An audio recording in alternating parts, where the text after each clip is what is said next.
Children.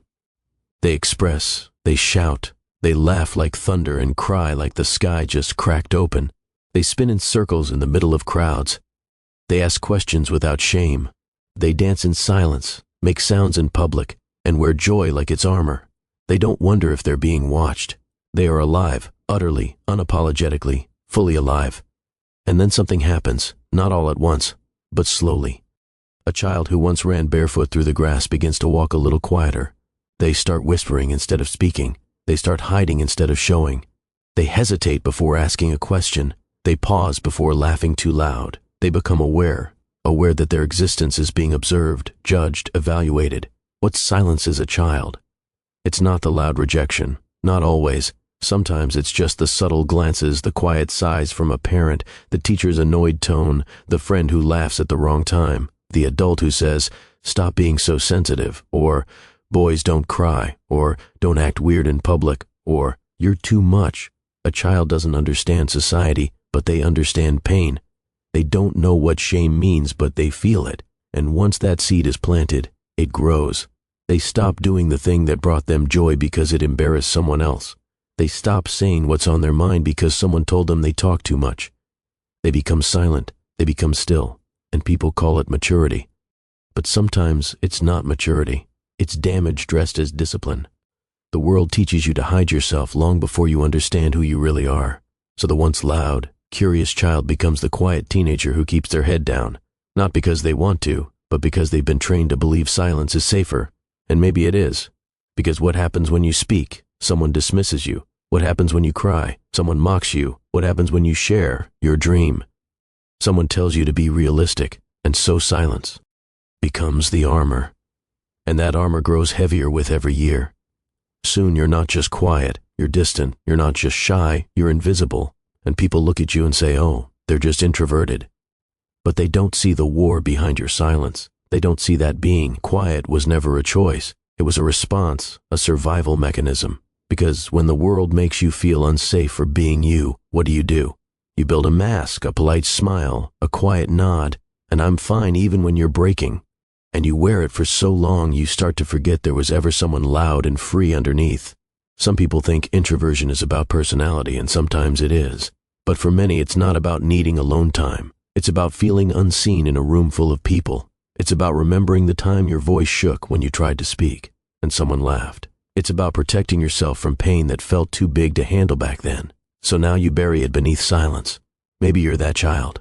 Maybe you're that adult now. People say you're quiet, reserved, mysterious, but they don't know that you used to be loud. You used to be open. You used to run into rooms like you own the world. And then someone made you feel small. Someone told you your emotions were too much. Someone rewarded your silence and punished your expression. And that's when you learned being yourself comes with a cost. So you stopped. You turned inward. You became the person who observes instead of speaks, who writes instead of shares, who thinks too much and says too little. And the world, it applauds your composure. But no one sees the storm you've locked inside, because underneath every quiet person is a history, a moment, a memory, a bruise that never got time to heal. They didn't become introverted. They were pushed into silence. The truth is some introverts are just people who never felt safe being themselves, and silence became the shelter, the prison, the identity. But what if? What if the silence was never who you were? What if it was who you had to become just to survive? They say time heals all wounds. But silence doesn't always mean healing. Sometimes it just means you've given up trying to explain your pain. You begin to live inside your mind. You play out conversations you never had. You rehearse words you'll never say. You cry alone in rooms where no one can hear. Not because you like the solitude, but because it's the only place you feel safe. You become the master of internal worlds. And on the outside you seem calm, controlled, independent. But inside, there's a child still waiting to be seen. What breaks a person isn't always something big. Sometimes it's the thousands of small moments, the comments, the punishments, the cold shoulders, the emotional absence. It's being punished for who you are and praised for who you're not. So you choose what feels safer. Don't speak unless spoken to. Don't share unless it's necessary. Don't feel unless you're alone. You become efficient at disappearing. And then the world labels you introvert, loner, antisocial. But none of those words tell the full story because they don't talk about how introversion can be born from fear. Not the healthy kind, but the kind that teaches you early on that your voice is dangerous, that your vulnerability is a liability. so you lock it all away. And that becomes your personality. But deep down there's still that loud, curious child, buried but not dead, whispering still in your quiet moments, when the music is just right, when the art makes you feel something, when a friend looks you in the eye and says, "It's okay. You can be yourself here." Because being introverted doesn't mean you don't want to connect. It just means your trust is expensive. It was broken once, maybe more, and now before you give it, you need to feel something real, safety, warmth, understanding. But here's the tragedy. Most people never get to see that version of you. They see the quiet, the hesitation. They assume you're distant when really you're just protecting something fragile. You've learned to read people before speaking, to scan for danger in a smile, to measure tone, body language, energy, all before you open your mouth. Because life taught you saying the wrong thing at the wrong time could cost you everything. So instead, you retreat. You find comfort in books, in films, in music, in thoughts no one else hears.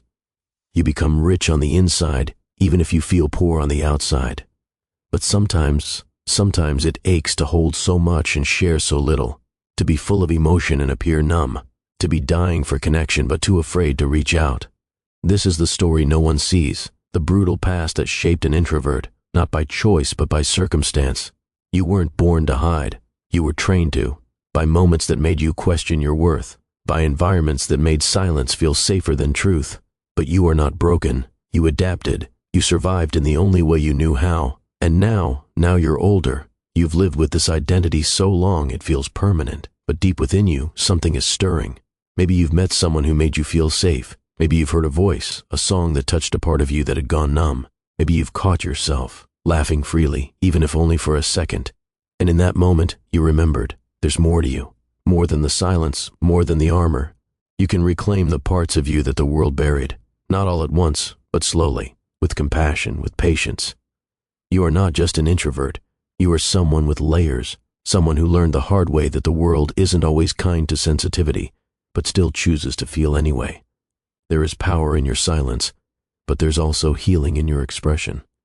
You can speak again, laugh again, be seen, not just understood, because the past may have shaped you, but it doesn't have to define you.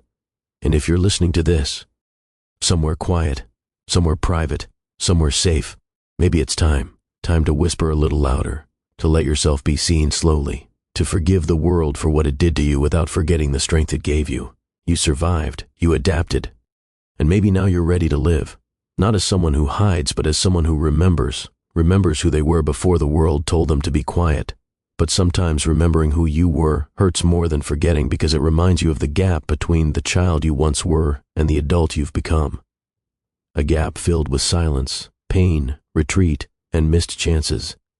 You look at others who speak so freely, who light up rooms, who belong everywhere, and you wonder, why can't I be like that? But comparison is a cruel trick, because no one sees the war inside you. No one sees how much strength it takes just to show up, to smile, to say, "I'm fine," when you're drowning in thoughts you don't even know how to put into words. It's not that you want to be alone all the time. It's just that for so long, being alone felt safer than being misunderstood, because when you opened up before, you were told, "You're too sensitive. You think too much. Why are you so quiet?" So you buried your voice layer by layer, year after year, until silence became your comfort and your prison. But what if I told you your sensitivity isn't a flaw, it's a form of intelligence? Your depth isn't weakness, it's wisdom. Your solitude isn't isolation, it's introspection. You weren't made for small talk, you were made for soul talk. The kind of conversations that strip the ego, that heal wounds, that awaken something ancient and tender in the heart. And yes, this world may never understand the full depth of you, but that doesn't mean you need to shrink yourself for it. What if your quietness is exactly what someone else needs? What if your calm, your patience, your presence is the medicine to someone else's chaos? Because not every fire burns loud. Some flames glow silently, steady, warm, unshakable. Maybe that's you. Maybe you're not here to perform. Maybe you're here to witness, to hold space, to remind others and yourself that healing doesn't always roar. Sometimes it whispers. You see, the world doesn't need more noise. It needs more meaning. And you, with all your scars, your silence, your deep internal life, you carry a meaning that was forged in pain but softened into compassion. So don't curse your past.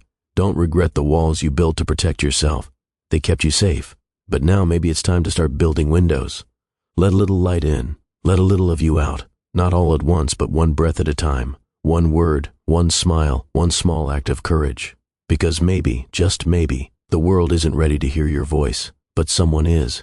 And maybe that someone is you.